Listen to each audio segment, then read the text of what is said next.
Hello, and welcome back to Be Kind Rewinder. Rewinder is an independent publication here to talk about the things that we care about in a thoughtful way. I'm your host and deputy editor, Lex Luddy, joined this week by our sole contributor on the podcast, or EIC, Henry Stockdale. Henry, they've all left us. They've all gone wayward. Or first guest went on Giant Bomb, or second guest pulled out. Scott is roaming in the fields of Scotland somewhere. It's just the two of us. He took the kids. Yeah, the kids Scott being my amiibo collection. All of my amiibos are gone. Deeply upsetting. On this episode, we'll be talking about Currywurst, Schnitzel, and video games. Maybe more of one of those than the others, but we'll see. But before all that, quick thank you to Jerome for art. And yeah, I wanted to check in, Henry. How have you been doing? You've been traveling even more than I have recently. I have been traveling a lot, yes. So about 3 days after getting home from Gamescom, I went off to the Venice Film Festival. So they have an immersive segment every year, so that we cover that over at Upload VR. And I was out there for about 5 nights. So I've been back in the country for 3 days, and I immediately went to an event the day after getting back. So I have been so busy. And you also managed to get food poisoning in that time, am I correct? That is correct, yes. Never order seafood from a pizzeria. This is what I've learned. Dude, fucking rookie move.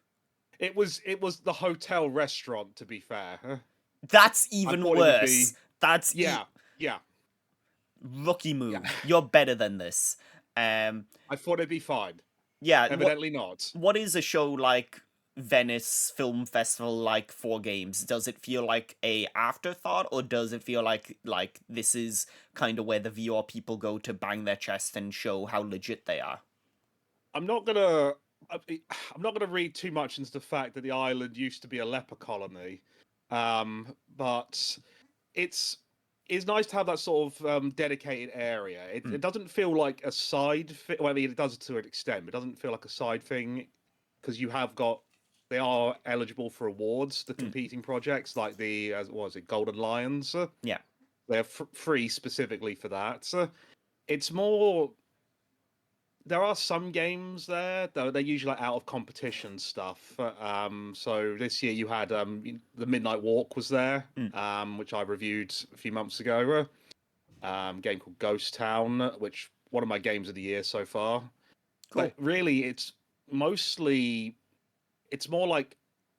film adjacent rather than game adjacent for like the immersive experiences. You're just in the headset. Like there's usually minimal interactivity. Yeah. It's often quite guided, or it's like a room scale experience. So it varies a lot. I saw some frankly fascinating things and some things I'd rather forget, but we'll move on from that. Yeah, it must be a weird turnaround from Gamescom, especially because Gamescom, the stuff you were seeing is primarily stuff that is sold and marketed as video games that are virtual reality.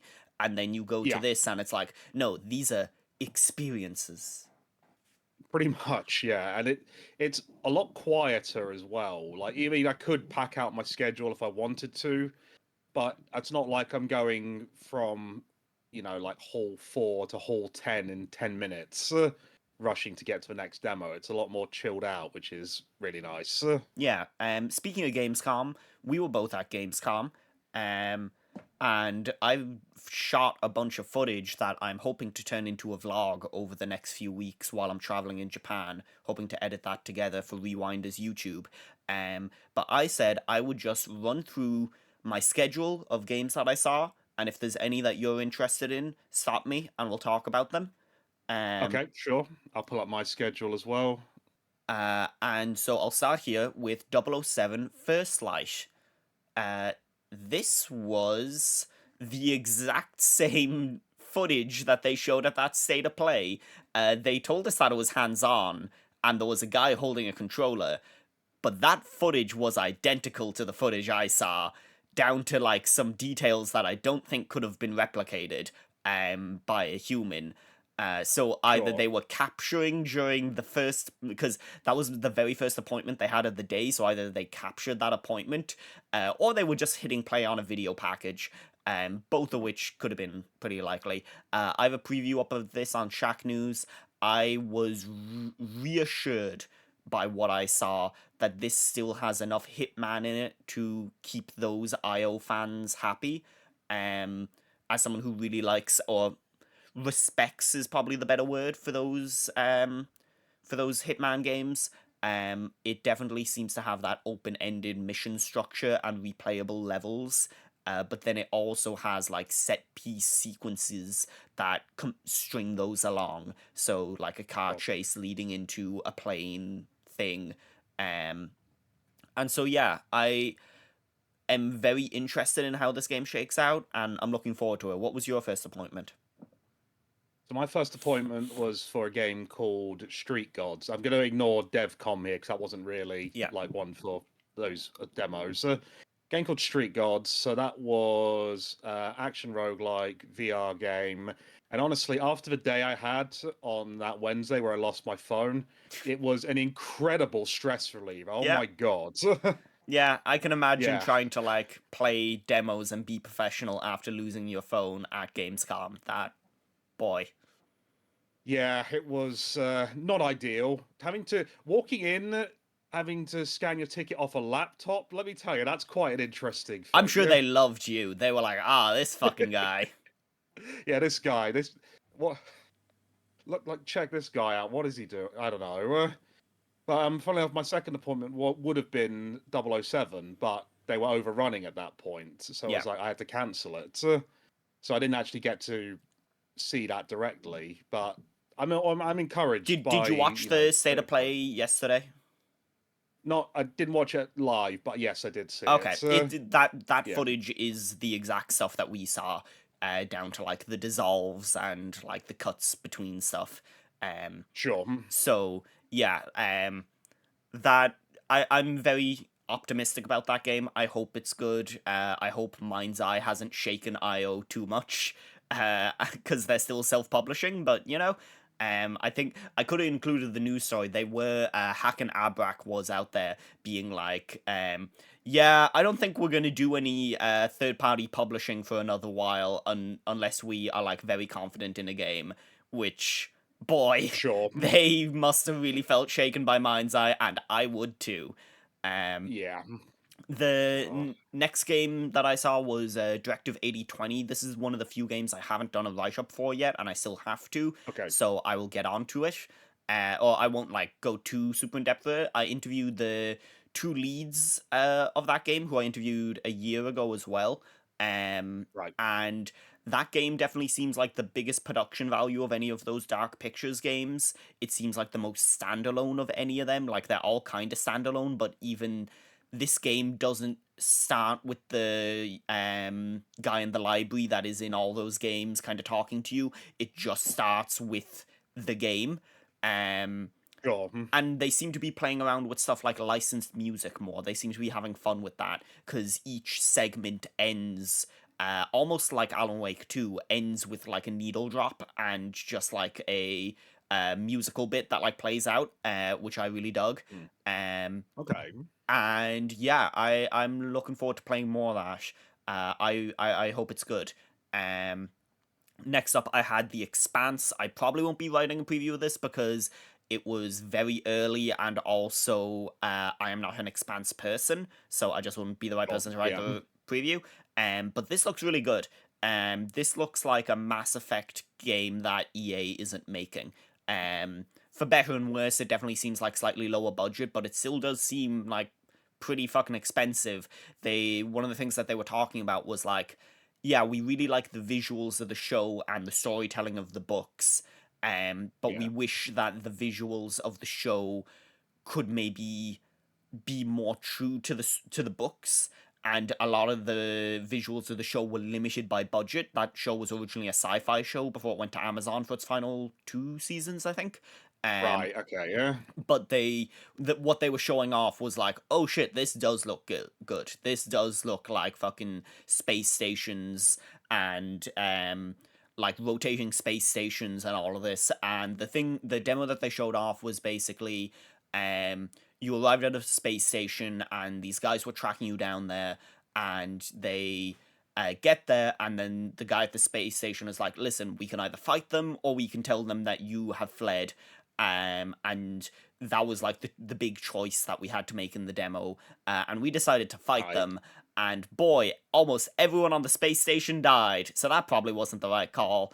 Mm. But it then led to a sequence where we were on the outside of the space station, and because it was one of those like circular gravity spinning things, Oh um, yeah. Yeah. uh it was really cool what they showed off. They basically showed off their tech for like moving between planes that have different gravity on them. So there were Okay. parts where like we would be down here and there would be enemies up over here, shooting at us down from like acute angles and stuff, and we'd be able to either move up towards them and like just shoot them more traditionally, or like straight up just shoot them as they were.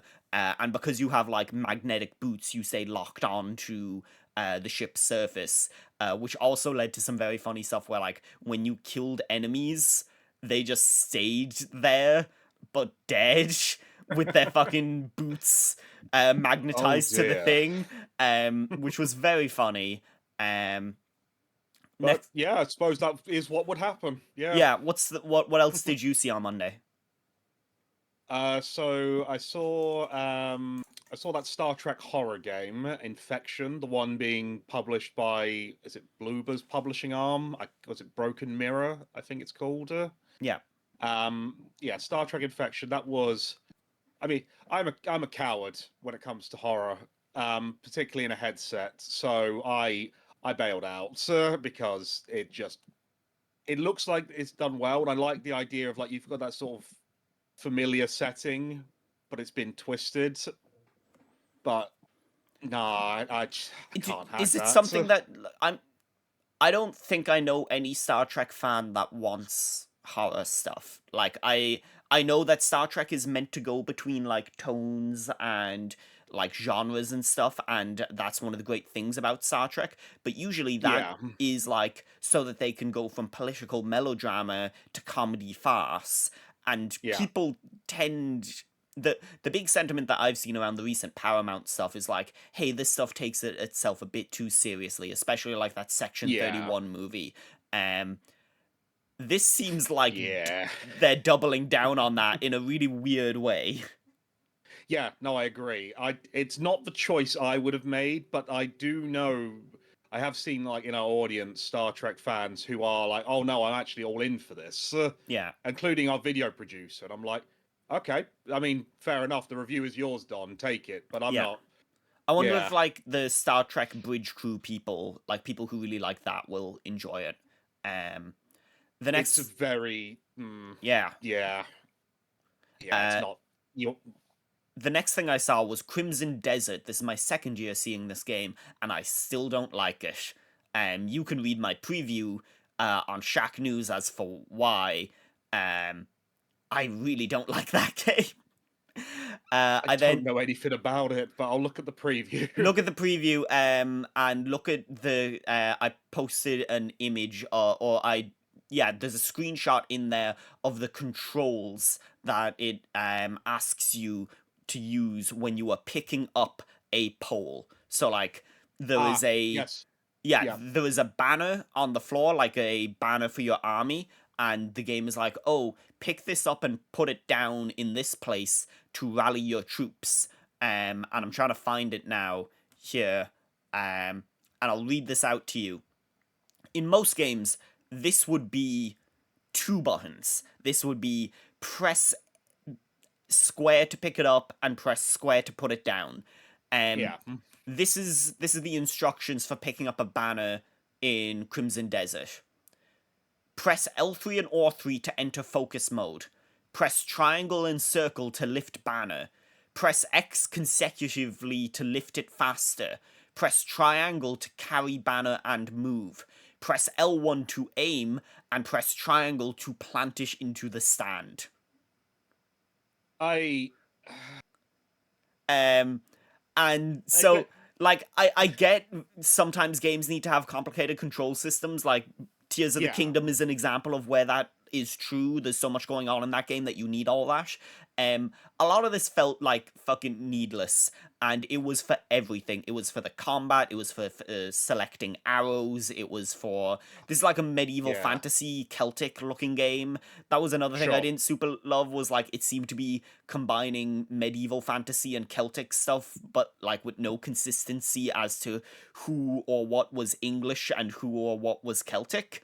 Um, which Ah, was very strange. mm, Um, I should mention this comes from a South Korean developer. The developers Pearl Abyss, who worked on Black Desert, which is an MMO, and I got feedback on the article from people who have played Black Desert that were like, "Yes, this level of complication is what I would expect from a Pearl Abyss game."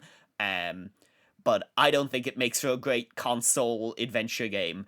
Um, no, like some of the and best games have very specific types of friction, which make them interesting. This does not sound like one of those. No, so that was my thing. When I realized that it wasn't friction, was at the end of the demo, I entered a boss room and it was in like a rundown church, and there was a bunch of columns that had fallen over, and the boss took a bunch of Mm, fucking damage to like be able to stun. Like it took ages to be able to stun him. Um, right. and the guy watching me play the demo behind me said, "Oh, pick up the pillars like you picked up the pole." To like swing it at him, and I was like, dude, I have forgotten the 7 buttons that I need to press and the order I need to Yeah, press them in to do that.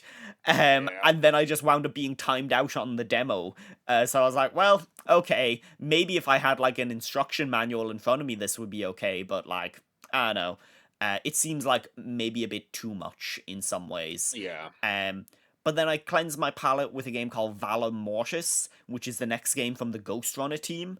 Um, Oh, and that game looks rad. It is a first person Souls like. I played yeah. this game. I played about 45 minutes of it. It's a first person Souls like set during the Napoleonic War. Um, I gotta look this up. yeah, Valor Mortis. Yeah. um, and it is set during like a fucked up Napoleonic War, and Napoleon is like taunting you throughout the demo, like Ghost Napoleon or some shit. But it was one of those As he games. does. Yeah, it was one of those games where as I played it, I could feel myself getting better and better at it. And learning the boss patterns and really locking in. And even though the combat is technically much slower than something like a Ghost Runner, the reaction speeds that it demands is still just as like it still requires you to be really quick on the trigger. Um Sure. and it felt really, really good. And that was basically my Monday. Did you see anything else during Monday? The only other thing I saw. Do you mean Wednesday? Sorry. Yes, Wednesday. Yeah, the only other thing I saw was a game from the job simulator developers called Dimensional Double Shift. I played this a couple of times. Can't really talk about that because that's embargoed. But I could say I went over there, and yeah. Other than that, I played. Someone is porting a mobile game, like a puzzle game, into mixed reality on Quest. So I had a demo of that, but it was super early, so I won't elaborate further for now.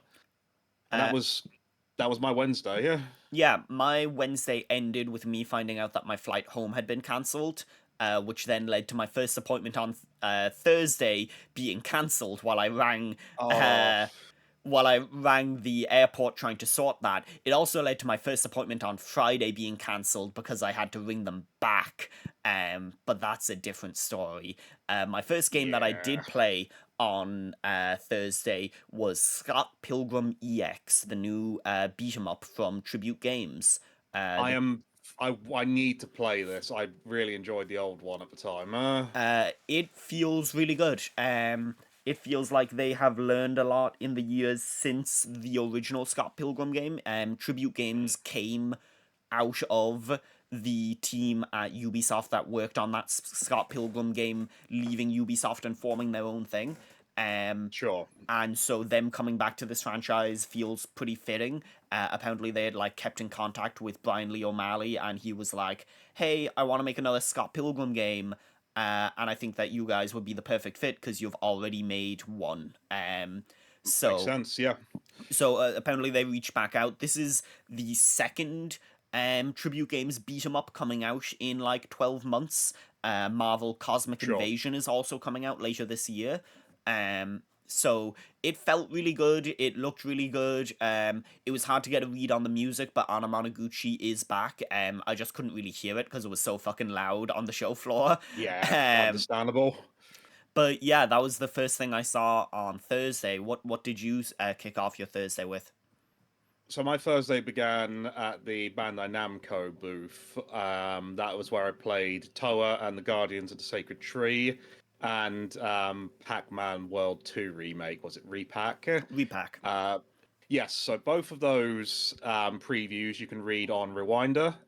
But to summarize, Toa, I really need more time on that game. But I'm enjoying what I've seen. It's a different take on the sort of Hades style roguelikes we've seen in the last few years. Pac-Man it's okay. Yeah, It's it's a PS2 platformer yeah, it's with absolutely a nice fine. gussied up paint job. Yeah, like it's passable. It's fun. It's just nothing special at this point. No. Yeah, I think like the real shame is like Klonoa's really good, and so when they ported Yes. Klonoa to the modern consoles and they kind of like made it one consistent thing, and you're like, oh fuck yeah, like PS1, Yeah. PS2 platformers, these can rule. And then the next game they brought over was Pac-Man World, and you're like, okay, this Yeah. isn't bad, but there were a lot of these in the PS2 generation, and if we're doing this for all of them, that might be a bit much. 'Cause I want to say there are 3 Pac-Man World games, I Yeah. believe. Um, Yeah, I love Klonoa. I played the Wii version and the more recent re-releases of them. That was the first time I played the sequels. That was really good. yeah. Um, Yeah. there's some really interesting videos out there about the differences in those games between regions and platforms over the years that you should Okay. check out. Because those Yeah. games have changed a lot. Like even just the design of Klonoa has changed a lot region to region. Um, Sure. The next game I saw at the show was Final Fantasy Tactics. This was a Oh yeah. gameplay demo and an interview. My interview is up on Shack News.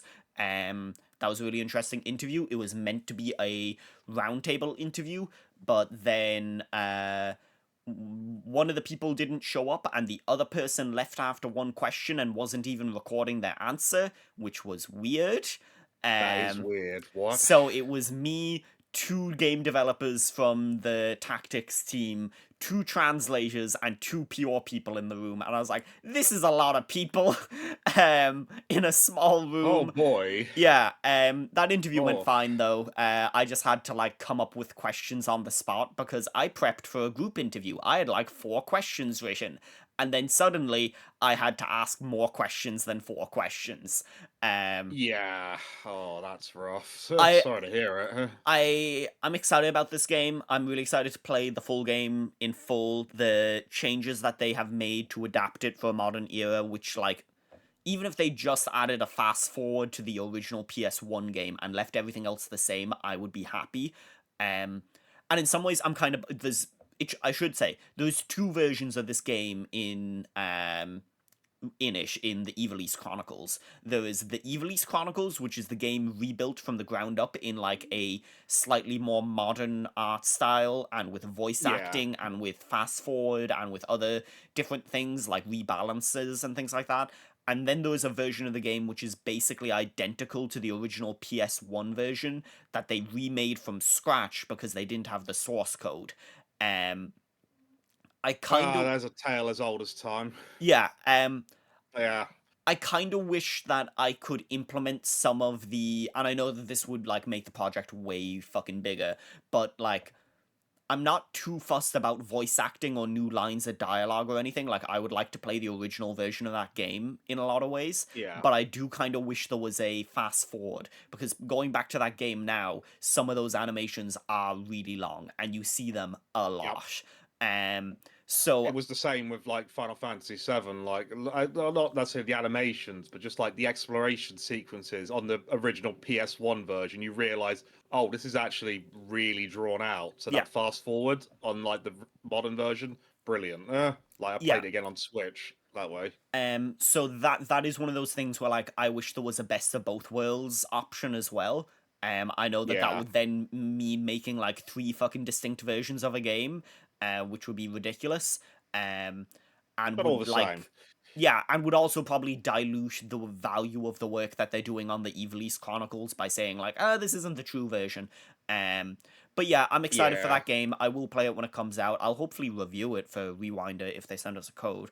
fingers crossed. Next thing I played over 3 hours of Silent Hill F. Ah, Um, yes, I heard about this demo. yeah, it was a really solid demo. They had a big open room. They had like air conditioners in there, thank Christ. And they sat us down and they were like, "Here, just go and get through as much of the demo as you can." They gave us like 4 hours if we wanted it. Most people didn't take all of that. I took about three and a bit before I had to go to my next meeting. Um, Sure. but yeah, I'm really interested in that game. I think they might be able to pull it off. I have reservations around Konami in general just because it's Konami.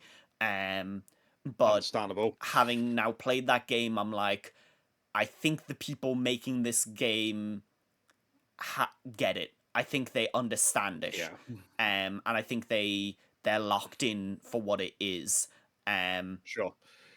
the final thing I played that day, I think it was the final thing, um, was Octopath Traveler Zero.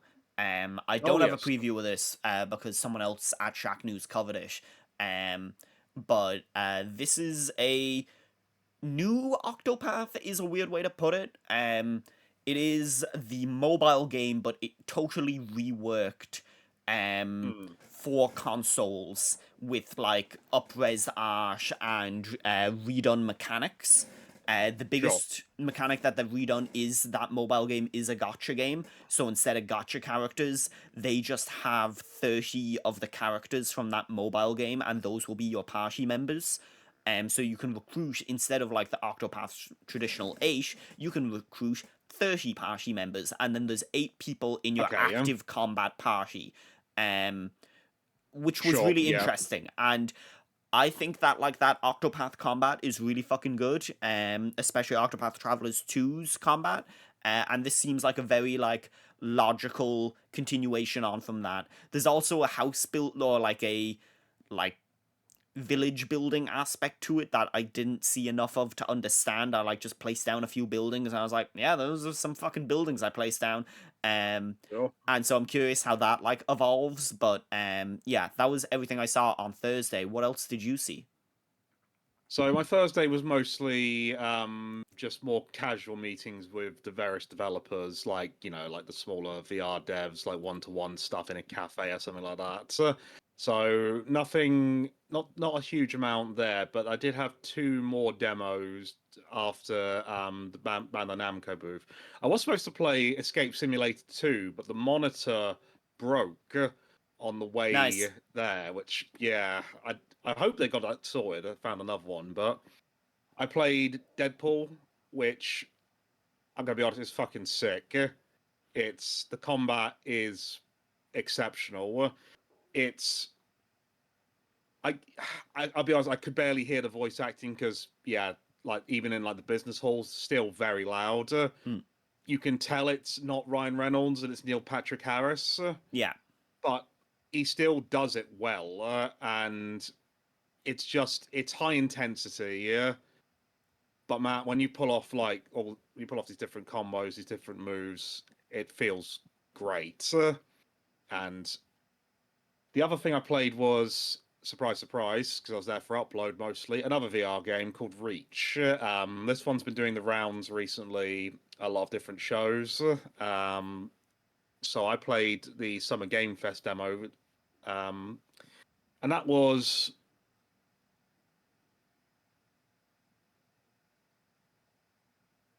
kind of it is they set up the studio specifically to create what they call AAA VR experiences, and you can tell that this feels polished. The action feels good, and I'm really looking forward to seeing the rest of it. So, Nice, nice. but yeah, that's about it for my Thursday. My Friday kicked off with Pokemon Legends ZA. I'll be writing a preview of this for Rewinder, hopefully over the weekend. Um, Probably the most I've enjoyed a Pokemon game in general, maybe. It just Okay, feels because like there is more going on. It just feels like the thing about Pokemon that always gets me is I say like I find these games really really simple and people go no no no, they're actually really complicated and there's this really high skill ceiling if you get into the competitive side, and I say I uh, don't want to.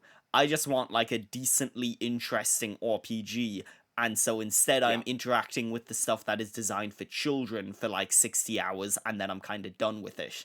Um, yeah, this, even just by having the fact that like you move around and you control your player character, um, even just having that meant that it like gave my brain something to be doing between attacks and between waiting for cooldowns. Um, sure. and I'm not sure if that will like last for an entire playthrough, but I did at least enjoy it, enjoy the demo. And like it's really nice to play one of those games where you look at it and you don't feel like disgusted that it looks so bad.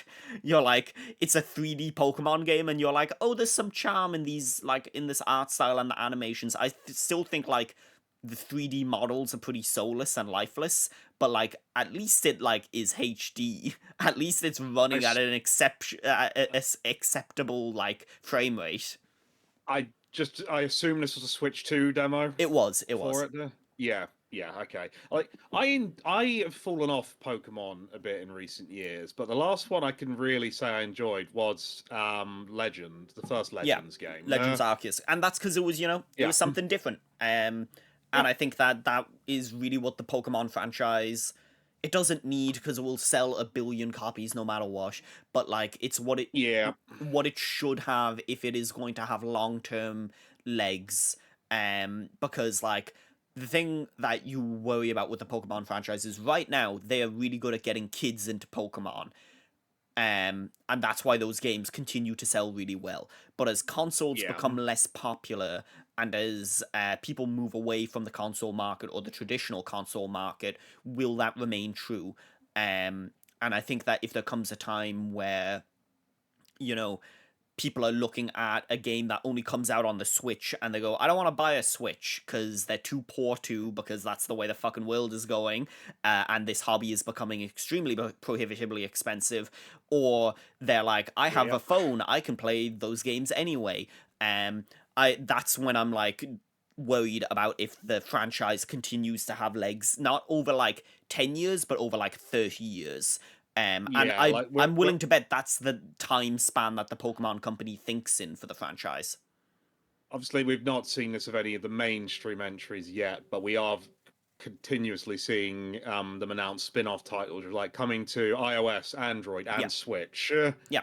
So I think Pokemon when Unite, that day that yeah, puzzle game that they did recently, all that stuff.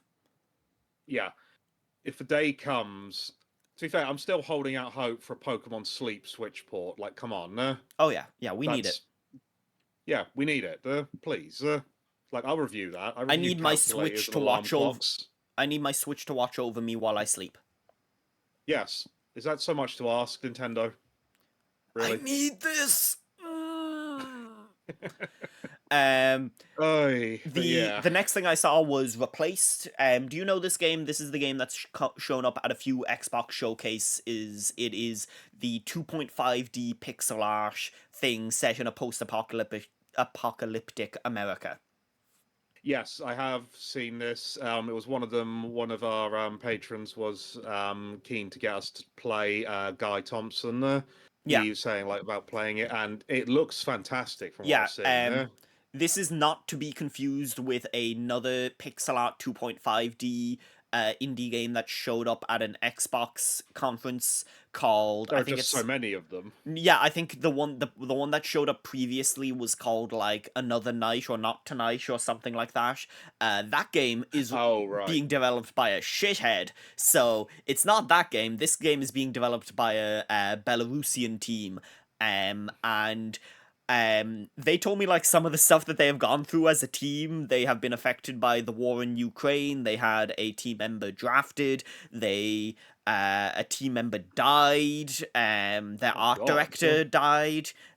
All this different stuff that they've gone through. They've had to relocate people because of the way that Belarus has been affected by the war.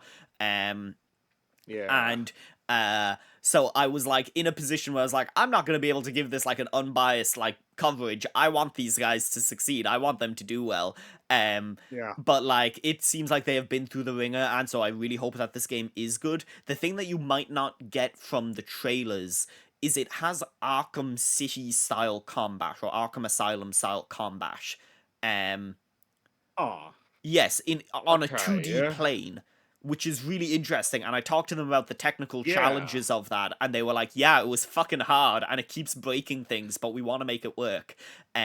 Basically, enemies will surround you, kind of like the Arkham style, but again on a 2D plane. Yeah. And then they will take their turns, jumping in to swing at you, and you will be able to like grapple with them or parry them, or punch or dodge them. And then you also have a gun that can kind of be used as a finisher. Um, it felt really good. It like actually felt Hmm. really good and readable, and I was super impressed by that. I'm less certain about the story and the setting. It's set in America. They outright said like, "Hey, we haven't visited America, and we just use pictures to get the vibe." Which yeah, you can do. You can totally do. Um, Sure. I'm Yeah. more so the setup is like the log line that they gave me was instead of dropping a bomb on Japan at the end of World War II, the US dropped a bomb on itself. Yeah. Um and so I Wow. and so I'm trying to figure out like what that means. They didn't elaborate as to like the lore behind that, whether like that was like a malfunction and they accidentally dropped it on themselves, or like if they did it on purpose. So I'm a little bit like, okay, this world seems Oh, interesting. But the actual game itself is about a AI that gets trapped inside a human's body, and it doesn't want to be in the human's right. body. And I was like, actually, that's kind of interesting. That's a interesting way to go with this. Of the AI Yeah. being like, I fucking hate this flesh bag. I need to get out of this body. Um, and so yeah, that was interesting. The next thing that I went on to see was my Capcom Trio. This is another thing that I'm going to be writing up for Rewinder. This was Onimusha, um, Pragmata, and Resident Evil 9. And I will go with them in order of how much I was taken by them. Onimusha feels really Yeah. fucking good. It feels like a cross between Sekiro and a more traditional action game. Um, and maybe a bit of Souls-like stuff in there, but it is definitely not as challenging as a Souls-like. Um, Okay. Yeah. but it felt really fucking good, and I am way into Capcom reinvigorating that franchise in that way. Sure.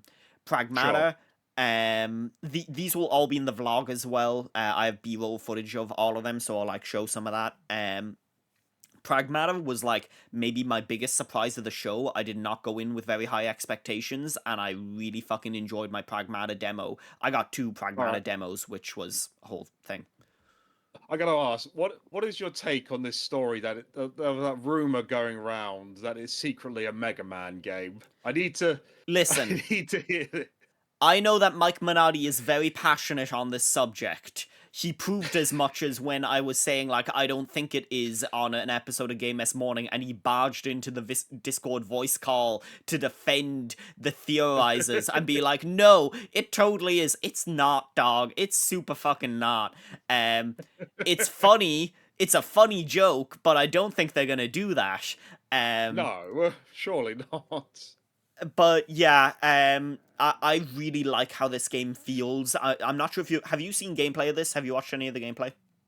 No, I haven't. No. So basically, it is the way I've been describing it to people is it is Resident Evil 4 remake shooting with a mini game that activates the same part of your brain as playing Tetris, and also you have jet shoes.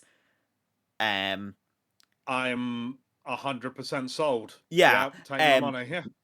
so the way it works is pretty much everything you're fighting is like an android or a robot, and when you aim at them and you're close enough, a grid appears on screen. It's usually like a 3x4 or a 4x4 or a 5x5 grid. Right. Um, and you have a start point, and you have to make your way down to the end point. And when you get to the end point, the enemy's weak points are exposed, like they overheat and their internals show, and you can do way more damage to them. So the way you get to the end point is it's basically like Pipe Dream, but if you played Pipe Dream with the face buttons. So you press Mm. like triangle to go up, or circle to go right, or X to go down, or square to go left. And Yeah. you just make your way to the exit, and it starts off really simple, but then they start to introduce stuff of like, oh, if you go through these gates, they'll do extra damage when you go to shoot them, or it will add like a damage multiplier, or if you go through these other gates, it will stun the enemy. All the while, gameplay doesn't stop and it doesn't slow down. The enemies keep coming at you at the same speed that they are. So it really is like, how much can you multitask strafing and aiming and also doing this puzzle quickly and then firing into these enemies. And it's just Sure. really engaging. Like, it keeps you engaged in the shooting in a way that a lot of third-person shooters super struggle to. And I really, really liked it. Okay. Um, Final demo I Okay. saw Capcom was Resident Evil 9. I saw this demo twice, once at an Nvidia event, once at the actual event. I will detail that Oh yeah. in the write-up because it's quite funny, and it will also be in the vlog. But that game looks rad. They've gotten out there recently and said, like, yeah, the third-person mode is because some people were too scared to finish 7 and Village in first-person mode, which I think is kind of their way of like quietly saying like, hey, first person's the best way to play this, or is the way you're meant to play this. Um so yeah, I'm gonna play that game in first person now, having heard that, and it ruled. It was really cool. Yeah. It definitely like was a vertical slice of like, hey, this is a segment where you are without a weapon, and we are showing that off because it is the scariest segment because you are without a weapon. But it still felt good. Um, Oh yeah. One of the last things I saw was Dragon Quest 1+2 Remake, HD 2D Remake. I have a really interesting interview up on Shack News about this. I interviewed the game director of this, and he was like surprisingly forthright and had some really interesting tidbits in there, including stuff like they were originally going to add party members to Dragon Quest 1. Dragon Quest 1 famously is a there's just one character, and you just play as the one character, and it's still a turn-based RPG, but you're just the one character. And originally they were going to add Yeah. party members, and Yuji Horii stepped in and said, no, this is part of this history, this is a one character story. Good. So go check out my preview of that on Shack News. My second last thing, I interviewed Suda51 and played Romeo is a Dead Man. Again, my preview and interview is up on Shack News with some Hmm. interesting tidbits about like what he still talks with James Gunn about, if he would make another game with James Gunn, what a DC game would look like if he were to work on one, and it's fucking weird because it's Yeah. Suda. And Romeo is a Dead Man itself looks awesome. It is a third person action game, but it combines a bunch of different like art styles and motifs, and it just feels fresh and refreshing in a way that Suda games often do. And final game here, Clive Barker's Hellraiser revival. They hang dong. The man hangs dong. Need I say more? This was actually a really No. good demo, and you should read my full preview of it. But yeah, this game is not gonna get released in Australia. That's my big takeaway. This game isn't making it past Oh, the ratings board of at least Australia and probably several other countries. What did you see on Friday? I didn't see Dong. I'll say that right off the bat here. But Boo. Yeah, I know. So a couple of things I can't go into at the moment, but I started off the day with an interesting appointment.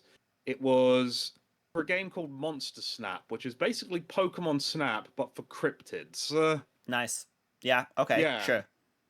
so I'm fully in for that because that sounds fantastic, at least in theory. Yeah. I then went. Oh, there was like a triple bill I did around the UK or the UK booth.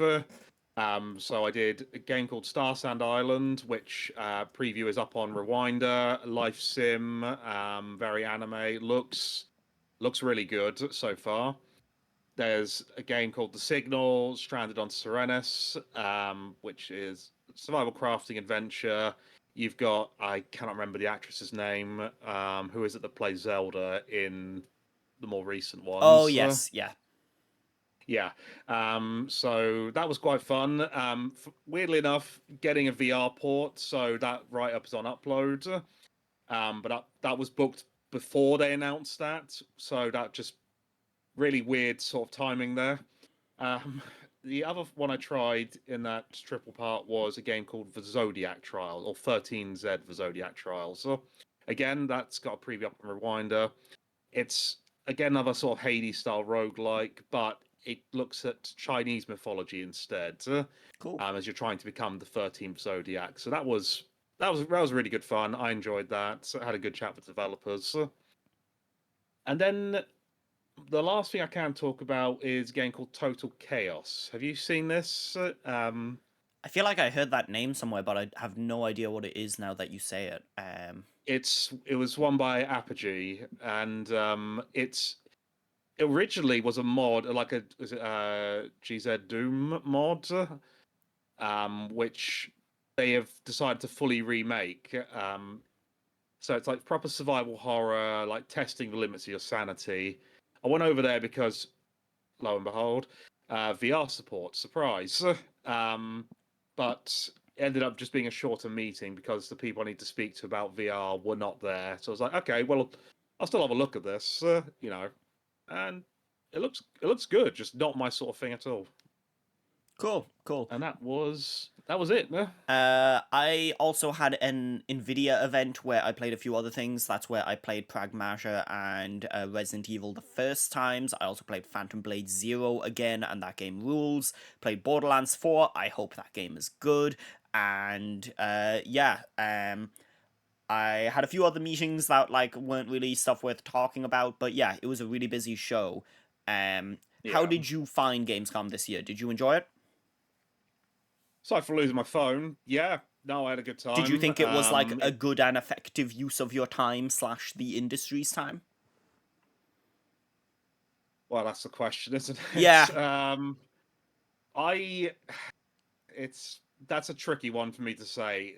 Industry's time, I think so. I think we do still need these events. Like, I'm not that bothered about things like opening night live. When it's in the middle of two major showcases already, it feels like filler half the time. But the actual convention, considering like especially in like the UK, that a lot of them have disappeared, Mm. we need events like this for the public, Yeah. and to have that business separation was good as well. But in terms of my personal time, it was, at least on upload side, it was a much quieter year because last year I had like 33 appointments for VR, and this year I had about somewhere between 15 to 20. Um, there was an initiative called Home of XR, which is like a mega booth. They had things like Metro Awakening there last year, and yeah, they tried to do it again this year, but they couldn't raise the funding. So that was disappointing. It felt a bit quieter as a result, but still worth my time. Just these events are always exhausting, you know? Yeah. Yeah. It was. This was maybe the most tired I have been at the end of a show like that. Some of that Sure. was down to like flight stuff and my accommodation being a bit out of the way. But yeah, it was Yeah. it was a long and tough show. Yeah. Speaking of long and tough, this podcast will go on, but we're gonna take a quick break and be right back.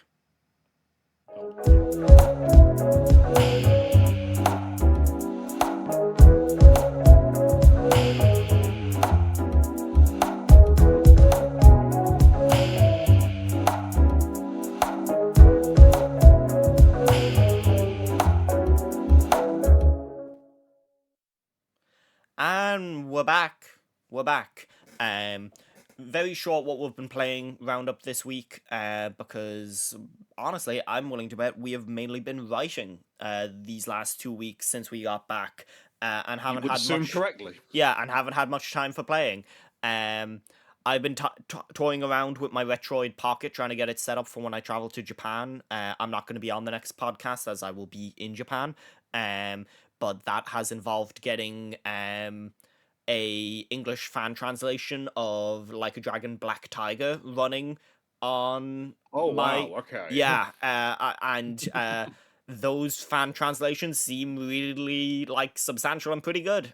So I have Black Tiger 1 and 2 now running on my Retroid Pocket, so I'm going to try to play all of those games. And those games are fucking weird. Their combat system is weird. It's like a cross between Virtua Fighter and also brawler combat, like Yakuza brawler combat. It's Okay. weird. All right. Um, one Am game that I? oh yeah, I was just gonna say, am I right in thinking it's just them and Kenzen that we're still waiting on? yes, Kenzin never came over Yeah. here, and those never came over here, and technically, um, the HD versions of Yakuza 1 and 2 were only ever released in Japan. Um, Not the so Wii U versions. yeah, the Wii U, and it also came to PS3 later. But yeah, Beautiful. yeah, which is a shame because I'd like those preserved, but also Yeah. there is stuff you would have to change if you were bringing those games out in a modern sense, and with the Kiwami games existing, it is a hard pitch to go in there and change those things. Um, Yeah. Especially if they Yeah. were like, let's do English voiceover, because they'd have to do all of Oh, Yakuza 1's English voiceover from scratch. I Um, feel like if they were gonna do it, it should have been like an extra with Kiwami and Kiwami 2. yeah, that would have been the time. Um, one game that I have been playing a bunch of, actually two games. Shinobi Art of Vengeance. This game fucking rules. This game is so much fun. It feels so good. Lizard Cube have fucking nailed it. Another fine Sega property. This is I quite enjoyed Ninja Gaiden Rage Bound. I think this like puts it like I I way prefer this. I think this is so much fun. Sure. The combat is like this hack and slash beat 'em up style crossed with the platforming Souls like combat style. Um, the levels are also a bit more open. They have like bits of backtracking and exploration and stuff. It just feels Right. a lot more substantial in a lot of ways. Um, and it just looks killer. If you've seen a screenshot, you know that it looks killer. It runs really nice on the Switch 2. I wish there was a Switch 2 dedicated version that ran it at like a slightly higher resolution so that that nice clean line artwork looked a bit cleaner. Um, Hmm. but yeah, apart from that, I've really been enjoying it. The other game that I've been playing is Chronos: The New Dawn. This is the Bloober Team game. It is their first game post Silent Hill 2 remake.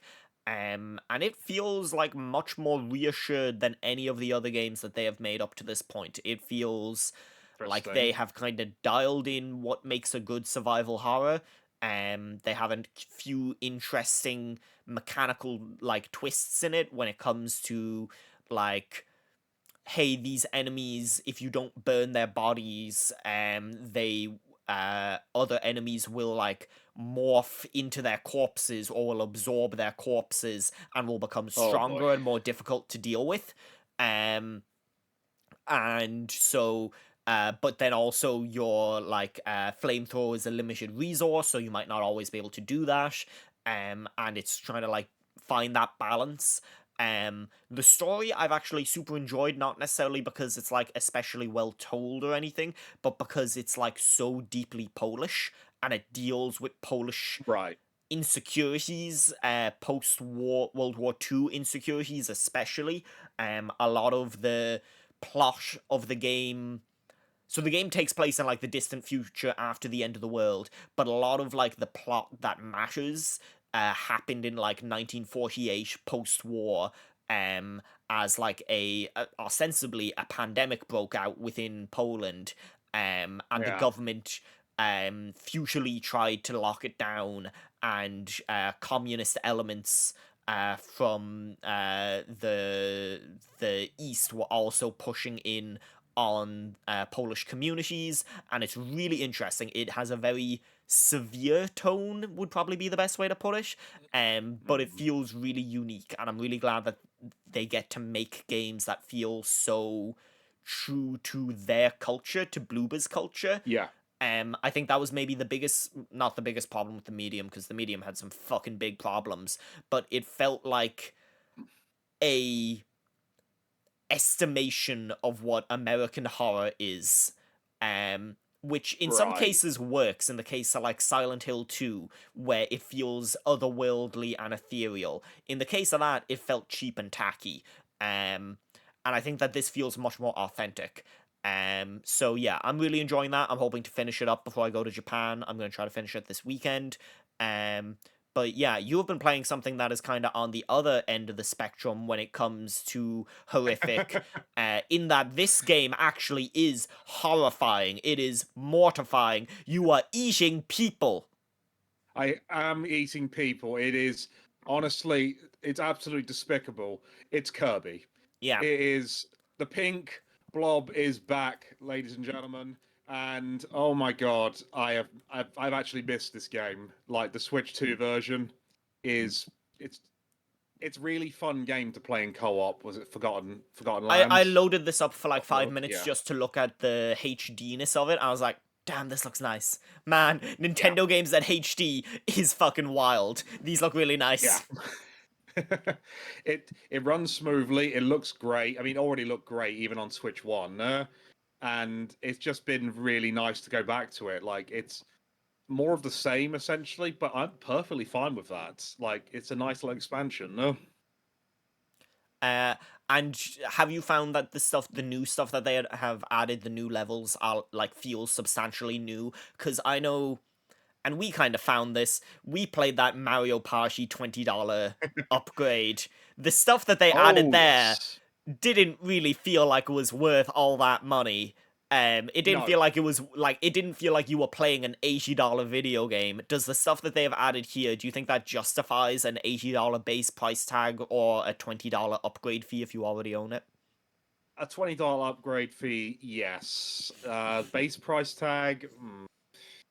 Yeah, that's Yeah, it's weird how the maths subjective, shall we changes. say? Yeah, it's weird how the Yeah. maths changes on that one.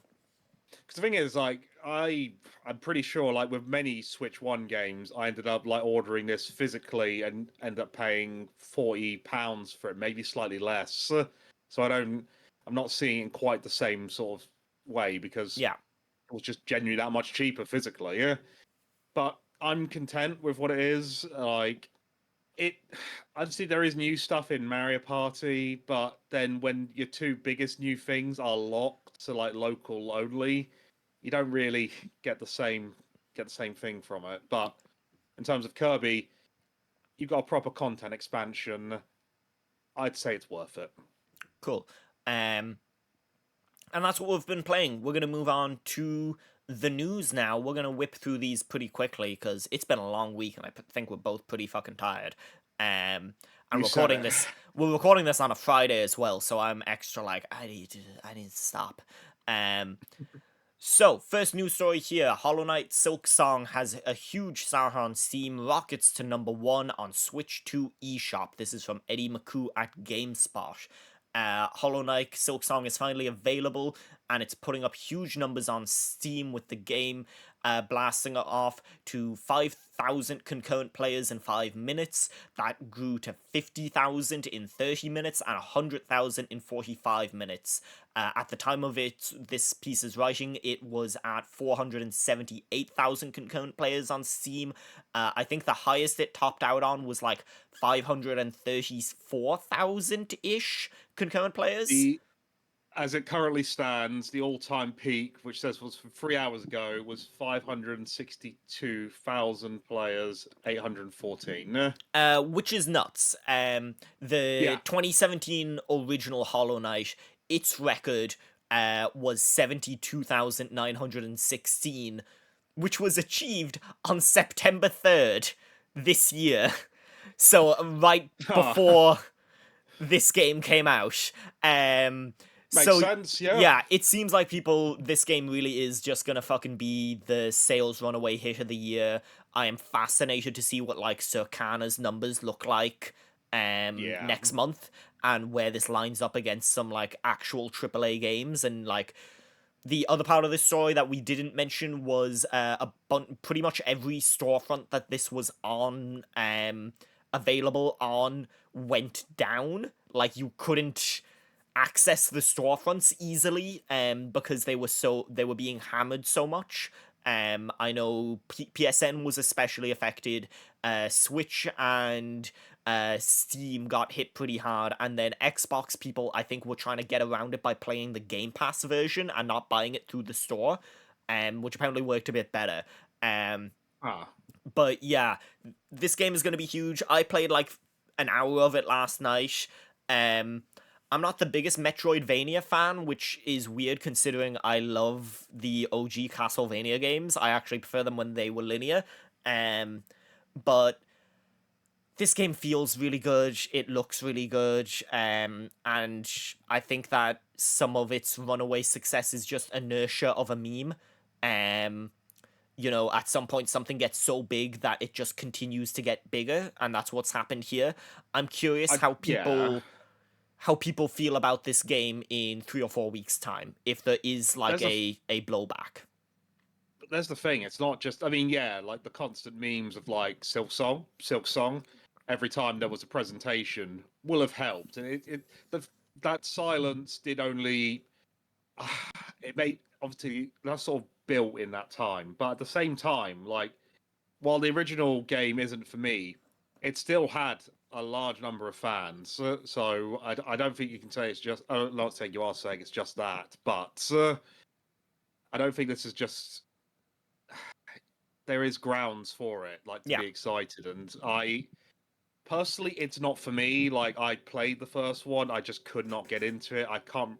It was years ago, so I can't remember where I got to. I'm curious But where yeah, reviews pan out on this, because review codes weren't sent, so you're going to have a lot of reviewers blazing through this. And when reviewers have to do that for games, that usually does affect games. I know Star Wars Outlaws was heavily yeah, affected by this. People had like 6 days to play all of Star Wars Outlaws, which was not enough, and that came through in the review no, scores. Because I think that game is much better than like the low 70s that it's sitting at on Metacritic. Um, Speaking of that, Star Wars Outlaws Switch port also launched that same day, and apparently is really, really good. I know Digital Foundry just put up a video being like, "This is like as good as the Xbox Series S version," which is nuts. yeah. Yeah, no, I think because from what I was told, like the Gamescom demo version was not in the best of states, which had people thinking, "Oh, this is not going to be that good," and then turns out absolutely fine. Yeah, um, Which is kind of wild to me that they didn't just use. I guess retail I don't know. versions of that game, yeah, or how much could it changed Yeah, at that point? Um, honestly, In less upbeat news, this is a report from Chris Kerr at Game Developer, originally reported on by Jason Schreier. Crystal Dynamic layoffs came after developers scrambled to save Perfect Dark. The Embracer-owned studio Crystal Dynamic was reportedly forced to jettison even more employees after Microsoft abandoned Perfect Dark. This plays into some of this reporting that I've done on Rewinder of studios not owned by Microsoft being affected by the Microsoft layoffs. Um, in this case, it's different because they were co-developing that game and they were public about co-developing that game. It wasn't like yeah, a quiet support studio in the background. Um, People knew that Crystal Dynamics were working on this game. I think it's the degree to which one, this game was almost saved, and two, Microsoft prevented it from being saved. Um, Last week, Crystal Dynamics confirmed it was making an undisclosed number of layoffs due to evolving business conditions. Now, Bloomberg reports those cuts were made after Crystal Dynamics, which had been co-developing Perfect Dark with the recently shuttered Microsoft subsidiary The Initiative, was left in limbo after the long gestating reboot was cancelled. A number of anonymous sources told Bloomberg that developers at the initiative and Crystal Dynamic were granted permission to search for another funding partner after Microsoft pulled the plugs. Those teams reportedly spoke to a number of prospective publishers and even came close to striking a deal with the Grand Theft Auto maker Take-Two. Talks between the companies, however, reached an impasse due to disagreements over who would take ownership of the Perfect Dark franchise. Yeah, By no the sounds of it, surprise there. Microsoft were like, hey, you can maybe try to go finish this game somewhere else. And Take-Two were like, awesome, we would love to take a halfway developed AAA game off your hands, and we have Yeah. infinite money to fund something like that. And they were like, Microsoft was like, cool, dope, we keep the IP rights though. And Take-Two were like, actually, nah. And then Microsoft was like, also, actually, nah. And then the whole thing imploded and destroyed thousands of people's livelihoods. Yeah. This sucks. Yeah. Like, companies sitting on IP is already a big enough fucking problem. If it wasn't, like, if Microsoft wasn't straight up out there just imploding a project, because a potential project, because they don't want to lose a franchise, which they clearly don't have faith in because they cancelled the fucking game internally. It's. I really wish more developers, or rather publishers, would take the Sega approach here of just letting some smaller studios license your IP, make some interesting stuff with it. So Yeah. like I'm not really like a beat 'em up fan, but Streets of Rage 4, things like that, that was Yeah. great And I mean, at the like, time. And yeah, like with this, like with Perfect Dark, if you're not gonna make a game, just sell the IP. in a Come on. world where Warner Brothers can be convinced to sell the rights to Coyote versus Acme, in a world Yeah. where Warner Brothers are fucking better business partners than you are, Microsoft is like. I've had this conversation with a few people. There was a long period there after 2013 where basically everything Microsoft and Xbox did was for pure wins. They were for goodwill. Everything from backwards compatibility to Game Pass to game sharing, all these different things. Yeah. To buying studios that would have closed down otherwise and giving them a long runway to do what they wanted and then leaving them unsupervised and not giving them any fucking support. But they were Yeah. doing things that they knew would get them goodwill. Pretty much since the BDS boycott has begun, and it's gotten like Microsoft was already winding down certain like supports for Xbox. They were investing less in it after the Activision deal went through and they secured those Yep. cash cows. Um, but ever since the BDS boycott, it seems like Microsoft, the corporation, has decided that its public image literally doesn't matter anymore because they are at a point where people are so. Like, they rely on Microsoft products. Game developers rely on Azure cloud technology. Yeah. People who play games are going to keep playing Minecraft, are going to keep playing Call of Duty. They have reached the point where they are like, we are too big to fail, so fuck all of Yeah. y'all. We're just doing what we want, and we're throwing all of our toys out of the pram. And like I can't like switch to Mac or Linux or something like that for work because so many things don't run on that or don't run well. Yep. It's just not viable. And so it seems like at some point Microsoft realized that it has multiple industries by the balls and it doesn't have to be the nice guy anymore. It doesn't have to be the Yeah. company that does its best not to get on the bad side of the government. That was the thing that you saw for a long time when Hmm. Apple would get in trouble with the government for its storefronts being locked down. Microsoft would be out there being like, no, we're making our stuff available on all storefronts. We're the good guys in this. We're the ones you can like. I don't think they give a shit anymore. I don't think they give a flying fuck. And I think that, like, this is gonna get worse before it gets better. I think you're gonna see more Xbox studios shuttered. You're seeing it with, like, even King is having layoffs because they're replacing them with fucking AI. Yeah. So yeah, like, right now, your reasons for not supporting the BDS boycott on Microsoft are like pretty limited. Like, what good do they provide? What service do they provide that is actually beneficial to this industry in a long-term sense? Like, yeah, they Yeah. provide Azure Cloud, but like, if people could move away from that, they would in an instant. Yeah. They provide development tools, but if people could move away from that, they would in an instant. People don't even like Microsoft fucking Teams or Outlook.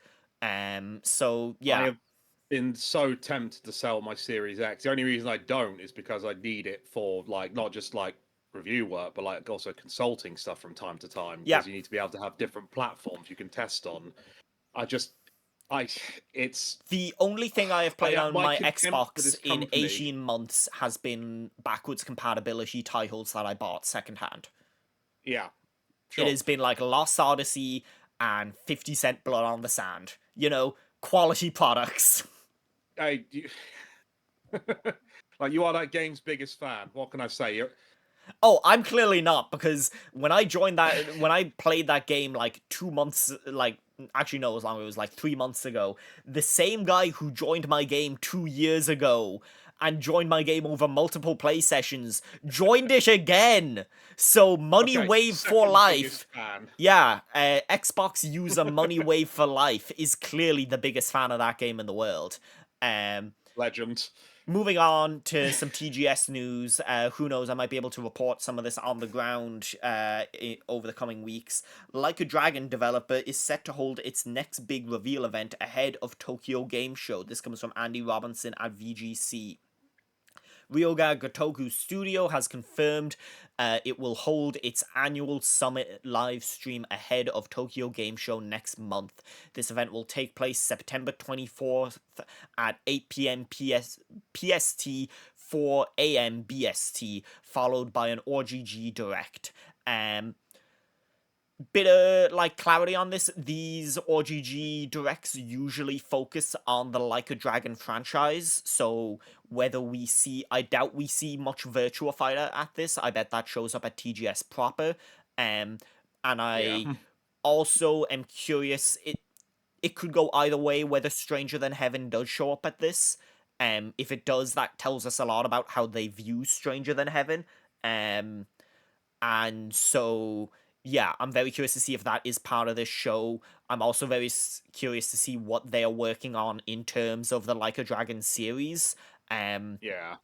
I think a lot of people expect a Kiwami 3, but I would be uh, Hmm. much more expectant of like a new thing. Um, Yeah, like we've seen them go from like obviously there was Ishin as well, I think, in the middle of this. We've had like what Mana Raiser's name, like side game, big game, like side game, big game, yeah. So or I'm rather other way around. But yeah, yeah, I'm curious what's next from them. But we will kind of have to wait and see on that one. Um, yeah. Final news story Stranger. here. Oh yep. Go on. Final news story. The biggest news story of the year. GTA 6 is the first game, industry veteran says. This comes from Eddie McCoo at GameSpot. Um, Basically, one of the co-founders of Devolver Digital, Nigel Lowry, was doing an interview, and he called GTA 6 a Penta A game? Is that what you'd call it? Like a 5A I game? guess so. Yeah, if we Yeah. had Quad A game, if Skull and Bones was a Quad A game, I guess this is a Penta A game. You put Um, some respect on quadruple A. yeah. So yeah, that's the thing we have to deal with now. We are just adding more and more A's as the day goes on. I fear. Like, what was that game that came out like? Oh, it was like over a decade ago. It was literally just ah. Oh, they remastered it. Yeah, Sweet. it was that's on Steam, I think. You can like Oh, search it up. reckless It's disregard for gravity. yeah, it's 15 A's. 15 A's. Yeah. That is the goal, developers. That is what we need. We need 15 A games. Come on. So yeah, that's the thing we have to deal with now. I hope this terminology doesn't like become popular. Um It won't. yeah. moving on to questions, we have one or two questions here. They're not in the Google Doc, but I will just read them out to you, Henry. Um, from 4A Gaming in the Discord. What is it called when you listen to a Rewinder podcast without Scott McRae? Oh, is getting away scot-free? Getting away scot-free, baby! Woo! And second question, there weren't that many questions this week. Thought of a good question for the podcast, not the Scott solo one, but the next one. What things should games never do again? Can be mechanics, tropes. The one I'm thinking of is you're in a maze, probably a desert, but it's full of rooms. Look at the same, figure it out. Not quite sure I follow that. But basically, what mechanics do you think games should never go back to? I think we have moved beyond the need for escort missions. That's like an easy answer. Yes. I also think we have moved beyond the need of Sonic games, but you know that's a slightly less I popular opinion. strongly disagree, but we move. Are there any mechanics that you would Oh. happily never see again in a video game? Are there any VR mechanics you would happily never see again? I'd say, yeah, that one I can more easily answer. Like, there are some games where the gun is like stuck to your hand, and I think that we've moved past that. Things like that. Things like bringing up a flat menu when you could have your inventory around your body in a VR game. Like we can do better than that. Yeah. And yeah, that's our questions, and that's it for the show this week. We have a couple of gold tier member shout outs. This is across our Patreon and our direct support on our website. Deleting one of these because Scott put it in and it's not real. This week, our gold tier members are Owen Waters, Chris Haney, Caladrius, Branford Hubbard, Daniela Noak, and Guy Thompson A4 Gaming. And thank you so much to all of our other patrons and supporters. Reminder that you can support us on patreon.com/rewinder or support us directly through the site without Patreon getting a cut if you want as well on rewinder.co.uk. We should have a couple more Gamescom previews from me going up this weekend and over the next few days. We should also have some other news stories and things like that going up. Might be a little bit quiet for me since I'm gonna be away in Japan. I have talked about wanting to like document if I like find some cool things in Japan, whether that be like secondhand game stores or the Nintendo Museum or whatever. I might like write a little bit about that, but it won't be much other than like a travel blog kind of thing. But yeah, Henry, what are you up to for the next while? So I'm finishing up my write-ups from Venice. There's a few more going live over on Upload. There's a couple of previews which I cannot currently discuss, but will go up later across the month. And in terms of other stuff, I am spent from events right now, so I am happy just to take it easy. Yeah, Nice. and Play some I'm more gonna Kirby. be gonna play some more Kirby, and I believe the Trails in the Sky remake drops very soon. So Right, you will that is not be soon. hearing from me. I should send an email for that. That's gung ho, right? Yes, that is. Okay, I think I have that I email. should I should know off the top of my head when does that actually come out. But It's early September, I think. September 19th. We've got 2 weeks, and then at that point, I'm sorry, Bri, but I'm locking in. Yeah. And yeah, that's our podcast for this week. Thank you all so much for joining us. Remember to check out the website and the Patreon. Make sure to follow us here on YouTube and check out our previous videos if you're watching on YouTube. And if you are listening to the podcast on your podcast services, make sure to subscribe. Thank you so much for listening. Take care of yourself and goodbye.